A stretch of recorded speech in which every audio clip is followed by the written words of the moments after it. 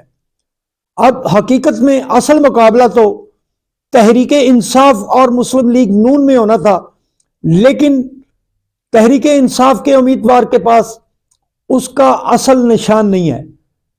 اب وہ آزاد حیثیت سے الیکشن لڑ رہا ہے. اس میں کوئی شک والی بات نہیں کہ عمران خان کو چاہنے والے ووٹروں کی تعداد کم نہیں ہے، ان کی تعداد بہت زیادہ ہے.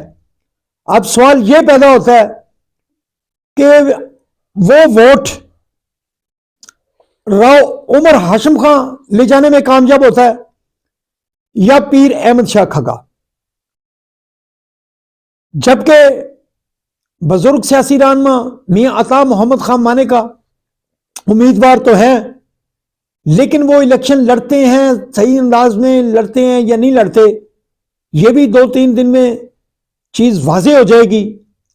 لیکن بظاہر اس وقت مسلم لیگ نون کے میاں احمد رضا خان مانیکا کا پلڑا بھاری نظر آ رہا ہے.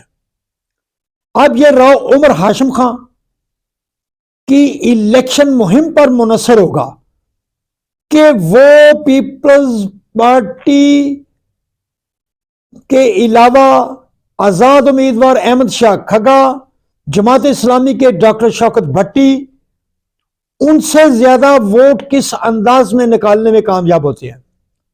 راؤ عمر ہاشم خان نوجوان آدمی ہیں، پہلے بھی انہوں نے تحریک انصاف کے لیے بہت زیادہ ورک کیا، ان میں اتنا پوٹینشل موجود ہے کہ وہ اپنی الیکشن کا ٹیمپو بنا لیں گے. ان کے والد راؤ نسیم ہاشم خان سابق ضلع ناظم پاک پتن، وہ بھی ایک بہت ہی زیرک سیاسی رہنما ہے. ضلع ناظم کا الیکشن انہوں نے جیتا تھا، ضلع پاک پتن کے وہ ضلع ناظم بنے تھے، ان کی بھی اپنی گرپ موجود ہے. اور دوسری طرف کھگا برادران کو نظر انداز کرنا بھی بہت مشکل ہے. 2018 کے الیکشن میں پیر محمد شاہ کھگا وہ تحریک انصاف کے کینڈیڈیٹ تھے اور انہوں نے 90,000 سے زائد ووٹ حاصل کیے تھے. اب پیر محمد شاہ کھگا صوبائی اسمبلی کا الیکشن لڑ رہے ہیں اور ان کے چھوٹے بھائی پیر احمد شاہ کھگا جو 2 دفعہ MP رہ چکے ہیں وہ آزاد حیثیت سے الیکشن لڑ رہے ہیں. اب کھگا برادران کے ووٹ کو مائنس کرنا بھی بہت مشکل ہے چونکہ کھگا برادران کی ایک گرپ موجود ہے. اب اگر کھگا برادران الیکشن کو اچھے انداز سے لڑتے ہیں تو وہ بھی اوپر آنے کی پوزیشن میں موجود ہیں. راؤ عمر ہاشم خان بھی اوپر آنے کی پوزیشن میں موجود ہیں. لیکن موجودہ جو سینیریو ہے، جو حقائق ہیں، اس کے مطابق تو ابھی تک مسلم لیگ نون کے میاں احمد رضا خان مانیکا کو ایج حاصل ہے. ان کے پاس مسلم لیگ نون کا پارٹی ٹکٹ بھی موجود ہے، اور جس طرح کہا جا رہا ہے کہ مسلم لیگ نون اقتدار میں آنے والی ہے اس کا بھی ایک اثر ان کے پاس موجود ہے۔ بہرحال ابھی تو ابتدائی دن ہے، آئندہ چند روز میں یہ واضح ہو جائے گا کہ عمر ہاشم خان کس انداز سے مسلم لیگ نون کے امیدوار کا مقابلہ کرنے کے لیے میدان میں آتے ہیں، اور پیر احمد شاہ کھگا اور کھگا فیملی کس انداز سے قومی اسمبلی کی اس نشست پر اپنی مہم کو چلاتی ہے، یہ واضح ہو جائے گا۔ بہرحال ابھی تک کی جو صورتحال ہے احمد رضا خان مانے کا، ابھی تک تو ان سب پر بھاری ہے۔ سلام پاکستان، سلام اوورسیز، اللہ حافظ۔